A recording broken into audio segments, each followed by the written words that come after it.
Oh yeah, here we go. Welcome into Fatty's Feast, everyone, where we make the best food you'll ever eat without leaving your backyard. My name is Josh, and today we are doing part 2 of the 4-part How to Cook a Brisket series. Today we're talking about the first half of the brisket cook, which is one of the most important parts to get delicious smoke flavor on your brisket. Let's get started.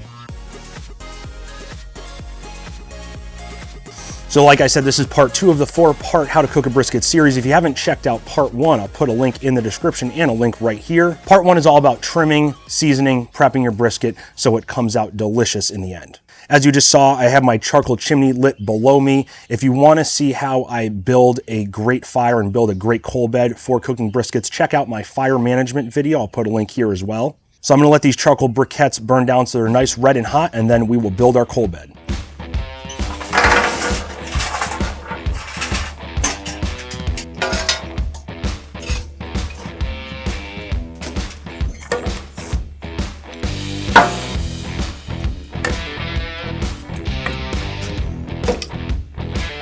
So we got our log cabin built and burning down nicely. Our coal bed's gonna be amazing. And one thing I wanna note before we start this cook is I did say in my fire management video, I start the fire and then prep.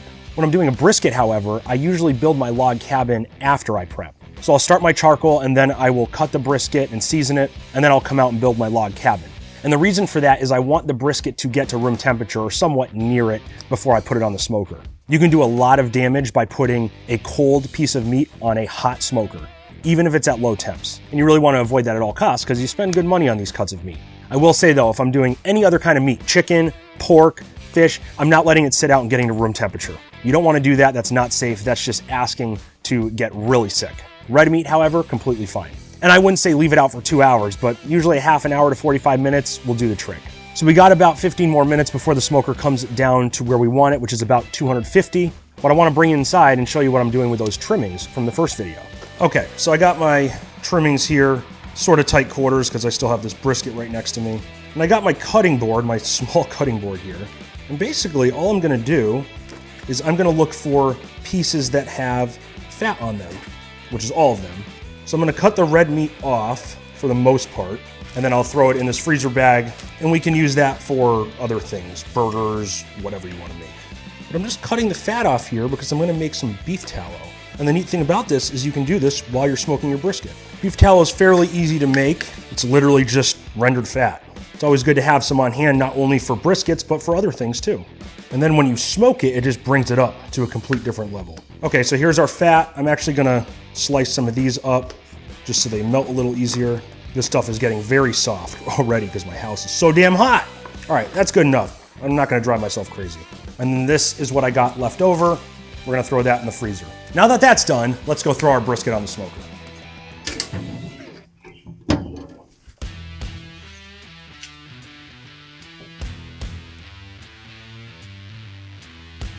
All right, point side is going toward the fire, and I'm actually gonna turn it just a tad because this side has a little bit more fat, so that'll block it from burning. This point isn't really as thick as the normal ones I get, which is sort of weird, and it's very pushed out, like the flat end's right here. So interesting how that's gonna work out. I'm gonna throw my beef tallow right here, and that'll actually help protect the brisket a little bit. Right in the hot spot, I'm going to throw some water in a water pan, warm water.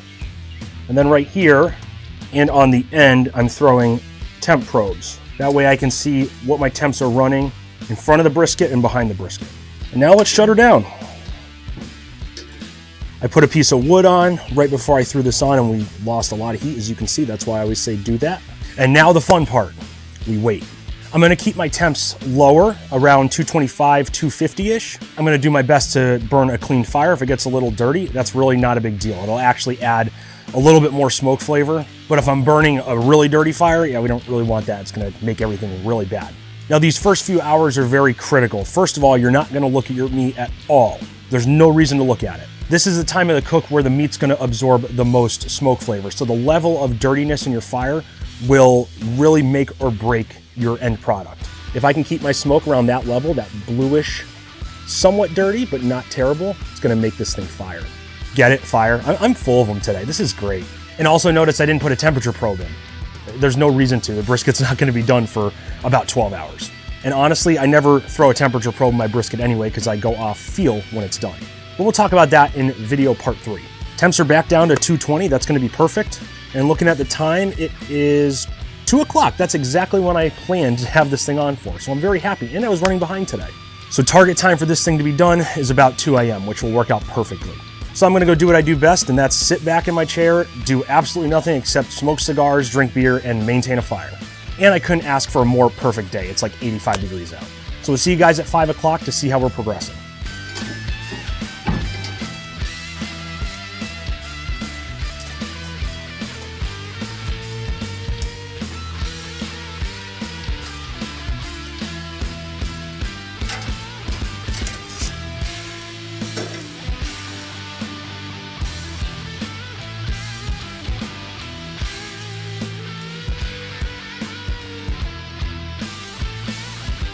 And just like that, we're 3 hours in. It's now 5 o'clock. Let's take a look at what we're working with.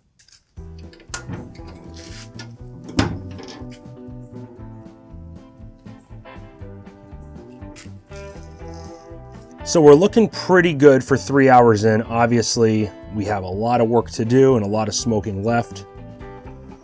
We got some good color on the meat down here. We don't really have any spots that are burning. Looking at the top, we have no juice pooling. There's a little spot right there, but it's not enough to worry about right now. The fat has sort of started to render, especially right there. And we still have a little bit of that mustard color right there. I just sort of want to pick this guy up and look here. So we got a little bit of burning right there. It's not terrible. Underside coming along really nice. A little crispy right there. So I'm going to do a little bit of a spritz right on the side where it's burning. See how I have this like this? It's a very wide stream. We don't want that. I'm actually going to back it down so it's about right there. And that way we can spray directly onto the parts we're concerned about. Let me put my tallow right back in. I'll just take my tongs and mix this around a little bit. And this is also adding flavor to the meat as well. And while I have this open, I'm going to take a cup of water and just refill my water pan. Perfect amount. Look at that. Like I said, not a lot of fat render yet, but you can see the brisket is actually starting to squeeze up a little bit because this probe was right about here before. So it's slowly moving. So we've been burning a pretty clean fire so far. I did have one issue where my wood would just not burn. It happens. Like I said in the last video about fire management, just take it out if it doesn't want to work. Thankfully, this one did once I put some smaller splits on. And people gave me shit in my last brisket video about my spray bottle. It's cute, okay? Whatever. You don't need a massive expensive spray bottle because they're just gonna break anyway. I've had so many spray bottles break on me doing cleaning around the house. So this was like a pack of 3 and it was like $6. I'm not really that concerned about it. Well, let's talk about the spray. This is a 50-50 blend of apple cider vinegar and water. You can use really anything you want. I personally hate vinegar, but when I use it for barbecue, it just gives an added texture, an added flavor. It tastes so good. And at the end of the day, you really don't taste vinegar in your barbecue. Now, you don't necessarily have to spray, but I just wanted to get that little burnt area because it's not burnt, but it's getting a little crispy and I'm a little concerned about it. And notice I didn't spray the top of the brisket. That's why I have this stream right here so I can direct it toward where I want the spray to go and I'm not getting the fat. We want to form a nice bark using that fat, and if you spray the fat's not going to render down that well. That's something I learned in my time cooking briskets is the fat is what makes your bark really, and you spray it, you're going to wash off the seasoning, you're going to wash the bark off. You don't want to do that. So we're at the point now where we have a good amount of smoke flavor on this meat. We want to bump our temps up between 250 and 275. So at this point, I'm probably going to add 2 pieces of wood every time I add wood. And I'm going to start checking this thing every 45 minutes to an hour. I'm just going to see if I need to spray anything, which I'm probably going to have to considering I already did. And then we'll see if that end is really burning. That foil is there to protect it a little bit, but I might want to put something else on there like a piece of aluminum foil just to protect it from really burning. So let's get our temps up. And as always, I'm alternating like a log cabin. If you're gonna blow on your fire, always make sure this lid is open. Unless you don't have a lid, then you're sort of screwed. But I don't want all that ash getting in there. You're gonna get some in there, but it's not really that big of a deal. And as we go on, we're gonna burn a cleaner fire because our temps are going up. It's looking pretty good. And I'll stack some wood on my firebox as always to dry it out and make it ignite easier. As you can see, I'm using pretty small splits. I have some bigger ones, but we're gonna keep using these for the time being. All right, we're back. It's about 6:45. It's been about an hour and 45 minutes. Let's take a look.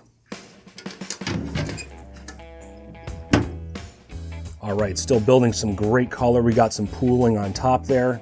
So I look at this, we don't have much burning here, which is sort of good. I'm gonna tip this to get some of this juice off because I don't want the bark washing off, which it's sort of starting to, which I really don't want, but it is what it is. Bottom side's not burning at all, which I like.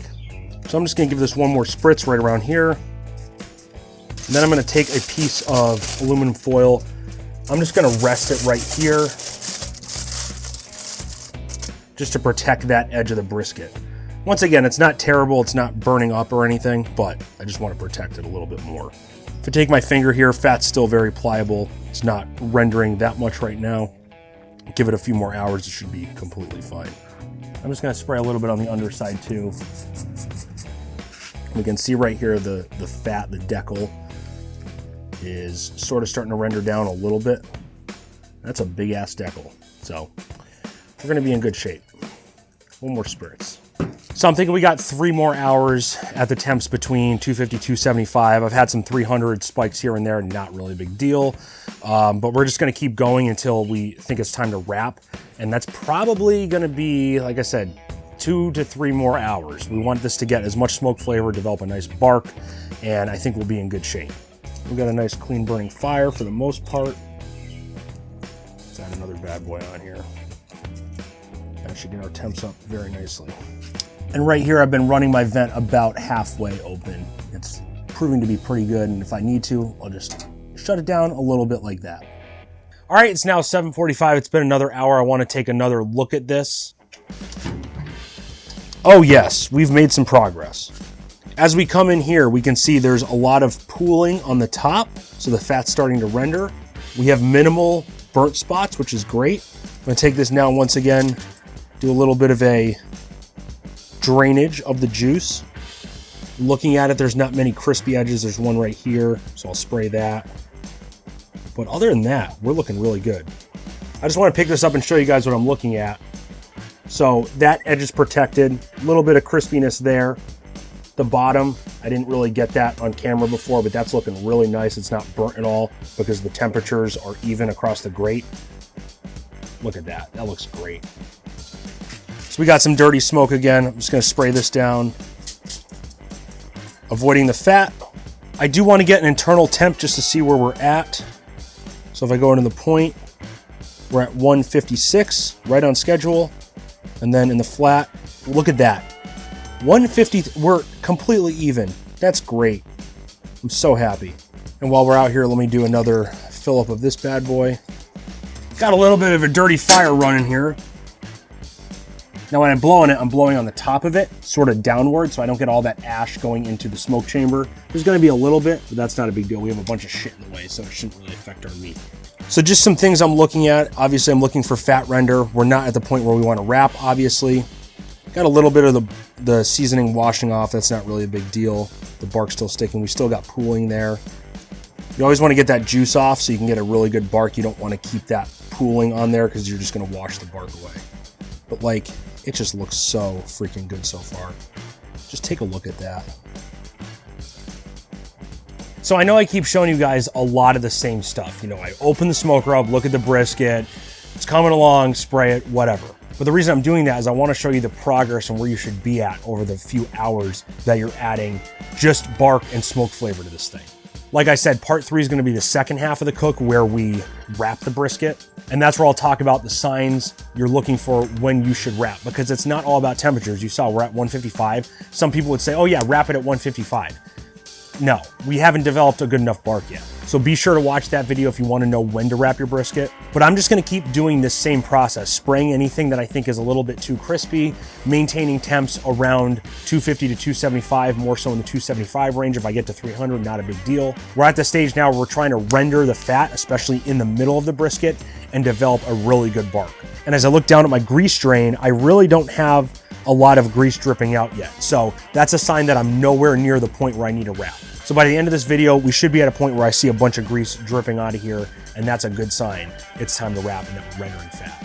I'm assuming it'll probably be another 2 hours. We're losing daylight here, It's been a beautiful day. I love everything about this cook so far. It's been great. So I'll see you back in a few. All right, everyone, we just hit 9 hours into this cook. Let's see where we're at. Oh, here we go. Okay, we got some really good fat render going on here. I finally have stuff dripping in the bucket. This bark is looking sweet. Let's turn it up one more time. Let all that fat drip off. This is looking really good. I don't really have many burnt areas. I'm gonna spray right there, right around there. And I'll just do a little spritz on this side as well. Let's take an internal temp. Oh my God, do you see that? We're still at 155, it's been an hour. Why? Let's check down here, are we any better? Oh my God, we dropped in temp. What is going on? Well, we have hit what we call the stall. So the stall when smoking meats is basically when the meat itself is sweating. So the meat sort of stops cooking almost, or so it appears. That's why we dropped in temp on the flat section. But all those juices are coming to the surface. It's sweating everything out. And this is when the magic happens. So when you get to this point, don't freak out. Don't think you're doing anything wrong. We've been maintaining temps. Everything's been perfect. But literally the last hour, we've been in a stall. And I didn't realize it till now. It's gonna happen between 150-ish to about 170. So basically all you wanna do during this time is you wanna bump your temps up a little bit more. So I'm actually going to be aiming between 265 and 295 now. That will take our meat out of the stall probably within the hour, and then we're gonna start looking at when we should wrap. So like I said, when your meat gets to this point, don't freak out, it's not the end of the world, this is what happens. And this will literally happen with pretty much any kind of meat you're cooking. If you're cooking a pork butt, if you're cooking chicken, whatever, it's gonna happen. But this is where we're gonna see a lot of the fat come out of the grease drain here and render out, and we're gonna see it shrink a ton. And we've already seen it shrink a ton. It's already shrank a lot since we put it on. And I gotta say, this brisket is looking really good. It's probably one of the best ones I've ever made. I don't wanna speak too soon because I'll jinx myself, but it's looking really good. So I'm gonna bump my temps up in a second, but one thing I wanna talk about is fat side up versus fat side down smoking. So when I put this thing on, you saw I put it fat side up. Now, a lot of people argue fat side up allows the fat to baste the meat so you get more moisture in the end.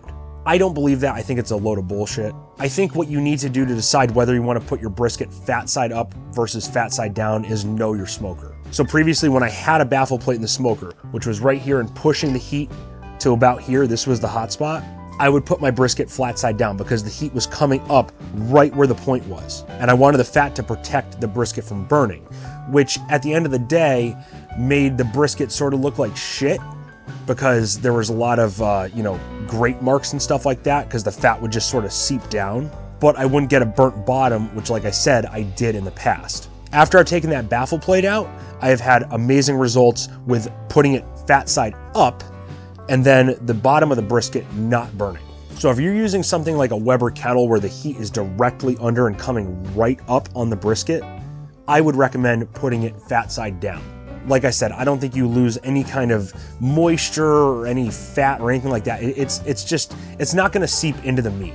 And I say that because there's so much fat on the top of this brisket, there's no way it's seeping into the meat and basting it. It just doesn't work like that. So like I said, if you're using a Weber kettle or a Kamado Joe or a Big Green Egg, you want your brisket to be protected from burning. If you put that meat side down, it might burn. But with offset smokers like this, it's best to keep the meat side down, fat side up. And I'm not making this brisket for anyone in particular. I'm not serving it in a restaurant. It's just for me. So the presentation of it really is for you guys watching this video, but just something to keep in mind. If you want to put it fat side down, I don't think it's going to be a big deal. It just might look a little bit worse when you serve it, unless you keep it fat side down and cut it with the meat side up. So I'm going to bump up the temps. I'll let this go and we'll do one more check-in. Imagine being my neighbor and smelling this brisket cooking all night. They're gonna be so pissed.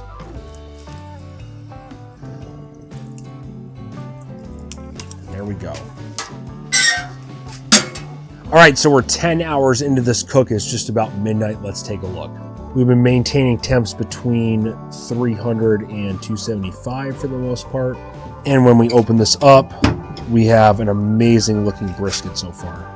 So I've been checking on this every 30 minutes or so, just dumping this juice off of there on the bald spots we had.